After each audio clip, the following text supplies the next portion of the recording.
شہر کے سب سے پرانے سرکاری اسکول میں بچوں کی چہل پہل شروع ہو چکی تھی۔ گھنٹی بجی، بچے اپنی اپنی کلاسوں کی طرف دوڑنے لگے، مگر 7ویں جماعت کے کمرہ نمبر 7 میں داخل ہونے والا ہر نیا استاد ایک ہی سوال ضرور کرتا: یہ آخری قطار کی کھڑکی کے پاس والی کرسی ہمیشہ خالی کیوں رہتی ہے؟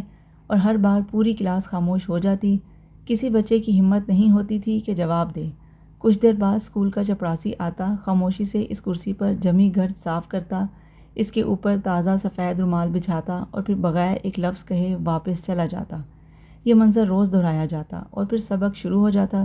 ایک دن اسکول میں نئے ہیڈ ماسٹر صاحب تعینات ہوئے۔ ان کا نام سعید احمد تھا۔ وہ نظم و ضبط کے بہت پابند تھے۔ پہلے ہی دن جب انہوں نے اس خالی کرسی کو دیکھا تو ماتھے پر بل پڑ گئے۔ کلاس میں غیر ضروری چیزیں رکھنے کی اجازت نہیں ہوگی۔ کل سے اس کرسی پر بھی کوئی طالب علم بیٹھے گا۔ یہ سن کر پوری کلاس کے چہروں کا رنگ اڑ گیا۔ چھٹی کے بعد ایک استاد نے آہستہ سے کہا: سر، اگر اجازت ہو تو یہ فیصلہ بدل دیں۔ کیوں؟ بس یہ کرسی خالی ہی رہنے دیں۔ ہیڈ ماسٹر صاحب نے سخت لہجے میں جواب دیا: میں تہمات پر یقین نہیں رکھتا۔ اسکول پڑھنے کی جگہ ہے، کہانیوں کی نہیں۔ اگلے دن صبح 7ویں جماعت کا ایک غریب مگر ذہین طالب علم حماد دیر سے آیا۔ کلاس میں تمام کرسیاں بھر چکی تھیں، صرف آخری کرسی خالی تھی۔ استاد نے کہا: حماد، جا کر وہیں بیٹھ جاؤ۔ پورا کمرہ جیسے سانس روک کر کھڑا ہو گیا۔ حماد نے حیرت سے سب کی طرف دیکھا۔ کیا ہوا؟ کسی نے جواب نہ دیا۔ وہ خاموشی سے جا کر آخری کرسی پر بیٹھ گیا۔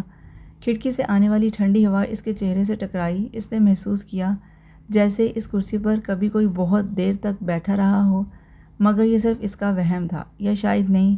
چھٹی کے وقت ایک بوڑھا مالی کلاس کے دروازے پر آیا۔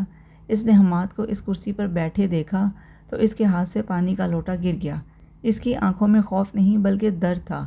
بیٹا، تمہیں کسی نے اس کرسی کی کہانی نہیں سنائی؟ حماد نے نفی میں سر ہلایا۔ بوڑھے مالی کی آنکھیں نم ہو گئیں۔ 25 سال پہلے اس کرسی پر ایک ایسا بچہ بیٹھتا تھا جس نے پورے گاؤں کی تقدیر بدل دی، مگر اس کا نام آج کسی کتاب میں نہیں۔ حماد کے جسم میں ایک سنسنی سی دوڑ گئی۔ وہ کون تھا؟ بوڑھے مالی نے آسمان کی طرف دیکھا اور دھیرے سے کہا: اگر تم واقعی جاننا چاہتے ہو تو کل فجر کے بعد اسکول آ جانا، میں تمہیں اس آخری کرسی کا راز بتاؤں گا۔ اور یہ کہہ کر وہ آہستہ آہستہ چل دیا۔ حماد دیر تک اسی کرسی کو دیکھتا رہا۔ اب وہ صرف ایک کرسی نہیں تھی بلکہ 25 سال سے خاموش ایک راز تھی۔ اگلے دن فجر کی اذان کے فوراً بعد حماد گھر سے نکل پڑا۔ سڑکیں سنسان تھیں، ہلکی ہلکی ٹھنڈی ہوا چل رہی تھی اور پرانے سرکاری اسکول کے صحن میں صرف پرندوں کی آوازیں گونج رہی تھیں۔ بوڑھا مالی نیم کے درخت کے نیچے خاموش بیٹھا تھا۔ اس کے ہاتھ میں ایک پرانی چابی اور کپڑے میں لپٹی ہوئی ایک ڈائری تھی۔ حماد کو دیکھ کر وہ مسکرایا: مجھے معلوم تھا تم ضرور آؤ گے۔ حماد اس کے قریب بیٹھ گیا۔ بابا، وہ آخری کرسی کا راز کیا ہے؟ بوڑھے نے ڈائری پر ہاتھ پھیرا جیسے برسوں کی یادیں اس کی انگلیوں سے باتیں کر رہی ہوں۔ 25 سال پہلے اسی کلاس میں ایک بچہ پڑھتا تھا۔ اس کا نام ایان تھا۔ کیا وہ بہت ذہین تھا؟ ہاں، لیکن اس کی اصل خوبی ذہانت نہیں تھی۔ پھر کیا تھی؟ بوڑھے کی آنکھیں بھیگ گئیں۔ وہ دوسروں کا درد اپنی تکلیف سے پہلے محسوس کرتا تھا۔ حماد خاموش ہو گیا۔ ایان کے والد مزدور تھے۔ ایک حادثے میں ان کا انتقال ہو گیا۔ گھر میں صرف بیمار ماں اور 8 سال کی چھوٹی بہن رہ گئی۔ پھر اس نے پڑھائی کیسے جاری رکھی؟ صبح اخبار بانٹتا تھا، دوپہر میں اسکول آتا، شام کو بازار میں تھیلے اٹھاتا اور رات کو اپنی ماں کے پاس بیٹھ کر سبق یاد کرتا۔ حماد حیرت سے سنتا رہا۔ اتنی مشکل زندگی، پھر بھی وہ ہمیشہ مسکراتا کیوں تھا؟ بوڑھا مالی ہلکا سا مسکرایا، کیونکہ اس کی ماں اسے ایک بات سکھاتی تھی۔ کیا؟ بیٹا، غریب وہ نہیں جس کے پاس پیسے کم ہوں، غریب وہ ہے جس کے دل میں امید مر جائے۔ چند لمحے خاموشی رہی، پھر بوڑھے نے آہستہ سے کہا: ایک دن اسکول میں اعلان ہوا کہ فیس نہ دینے والے بچے کا نام کاٹ دیا جائے گا۔ ایان خاموش بیٹھا رہا۔ اس کی جیب میں صرف اتنے پیسے تھے کہ یا تو گھر کے لیے دوائی خریدتا یا اپنی فیس جمع کرواتا۔ اس نے دوائی خرید لی۔ اگلے دن اس کا نام اسکول کے نوٹس بورڈ پر لکھ دیا گیا۔ فیس ادا نہ کرنے کی وجہ سے داخلہ منسوخ۔ حماد کی آنکھیں بھر آئیں۔ پھر؟ بوڑھے نے گہری سانس لی۔ پوری کلاس خاموش تھی، صرف ایک کرسی خالی تھی، وہی آخری کرسی جہاں ایان ہمیشہ بیٹھا کرتا تھا۔ کلاس کے بچوں نے پہلی بار محسوس کیا کہ ایک خالی کرسی بھی انسان کی کمی کا احساس دلا سکتی ہے۔ استاد نے حاضری لی، ایان کا نام پکارا، مگر جواب میں صرف خاموشی تھی۔ اس دن پہلی بار استاد کی آواز بھی بھرا گئی۔ حماد نے دھیرے سے پوچھا: کیا وہ کبھی واپس نہیں آیا؟ بوڑھے مالی نے جواب دینے کے بجائے ڈائری کھولی۔ اس میں ایک خشک گلاب کا پھول رکھا تھا۔ پھول کے نیچے ایک جملہ لکھا تھا: اگر علم صرف امیروں کا حق بن جائے تو غریبوں کے خواب مر جاتے ہیں۔ حماد نے بے اختیار پوچھا: یہ جملہ کس نے لکھا؟ بوڑھے مالی کی نظریں آسمان کی طرف اٹھ گئیں۔ ایان نے، اور یہی جملہ بعد میں پورے شہر کی قسمت بدلنے والا تھا۔ حماد کا دل زور زور سے دھڑکنے لگا۔ اب اسے صرف آخری کرسی کا راز نہیں بلکہ ایان کی پوری زندگی جاننی تھی۔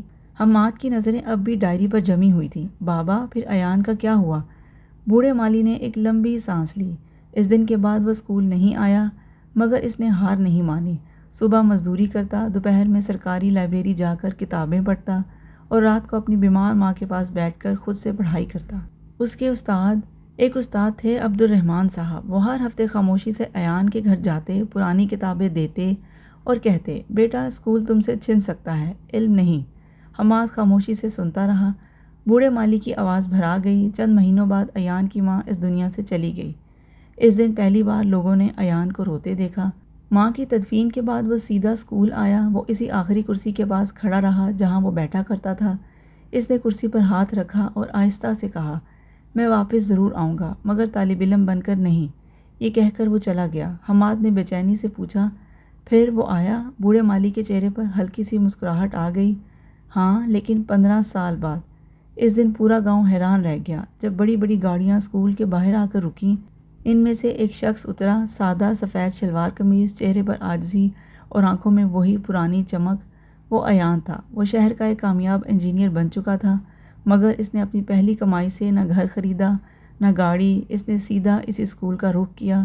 ہیڈ ماسٹر کے دفتر میں جا کر اس نے صرف ایک جملہ کہا، میں چاہتا ہوں اس اسکول سے کسی بچے کو صرف غربت کی وجہ سے کبھی نہ نکالا جائے۔ اسی دن اس نے ایک مستقل تعلیمی فنڈ قائم کیا جس سے آج تک ہزاروں غریب بچوں کی فیس، کتابیں اور یونیفارم کا خرچ ادا کیا جاتا ہے۔ حماد کی آنکھوں میں چمک آ گئی۔ تو پھر آخری کرسی خالی کیوں رکھی جاتی ہے؟ بوڑھا مالی آہستہ آہستہ کھڑا ہوا۔ وہ حماد کو کلاس روم میں لے گیا۔ سورج کی پہلی کرن کھڑکی سے اندر آ رہی تھی۔ اس نے آخری کرسی پر ہاتھ رکھا اور کہا، ایان نے ایک شرط رکھی تھی، جب تک اسکول میں ایک بھی ایسا بچہ موجود ہے جو غربت، یتیمی یا مجبوری سے لڑ رہا ہے، یہ کرسی خالی رہے گی، تاکہ ہر استاد، ہر طالب علم اور ہر آنے والا انسان اسے دیکھ کر یاد رکھے کہ ایک خالی کرسی بھی کسی خواب کی قیمت بتا سکتی ہے۔ حماد کی آنکھوں سے آنسو بہہ نکلے۔ اسی لمحے اسکول کی گھنٹی بجی۔ بچے کلاس میں آنے لگے۔ ہر طالب علم نے حسب عادت اس آخری کرسی کی طرف دیکھا اور پھر خاموشی سے اپنی جگہ پر بیٹھ گیا۔ کسی نے اس پر بیٹھنے کی کوشش نہیں کی، کیونکہ اب وہ صرف ایک کرسی نہیں تھی، وہ ان تمام بچوں کی امید تھی جن کے خواب غربت چھین لینا چاہتی تھی۔ کئی سال گزر گئے۔ آج اسی اسکول کا نیا ہیڈ ماسٹر ایک نوجوان تھا۔ اس کا نام حماد تھا۔ پہلے ہی دن ایک نئے استاد نے مسکرا کر پوچھا، سر، یہ آخری کرسی ہمیشہ خالی کیوں رہتی ہے؟ حماد نے کرسی کی طرف دیکھا، پھر کھڑکی سے باہر کھیلتے بچوں کی طرف۔ اس کی آواز میں عجیب سی نمی تھی۔ یہ کرسی ہمیں یاد دلاتی ہے کہ اگر ایک بچے کا خواب بچا لیا جائے تو شاید ایک پوری نسل سنور جائے۔ وہ خاموش ہوا، پھر آہستہ سے بولا، اور یاد رکھیں، اسکول صرف پڑھانے کی جگہ نہیں ہوتے، یہ وہ جگہ ہوتے ہیں جہاں کسی کا مستقبل یا تو بن جاتا ہے۔ کمرے میں خاموشی چھا گئی۔ کھڑکی سے آتی ہوا نے آخری کرسی پر پڑے سفید رومال کو ہلکا سا ہلایا، جیسے وہ آج بھی کسی ایان کا انتظار کر رہی ہو۔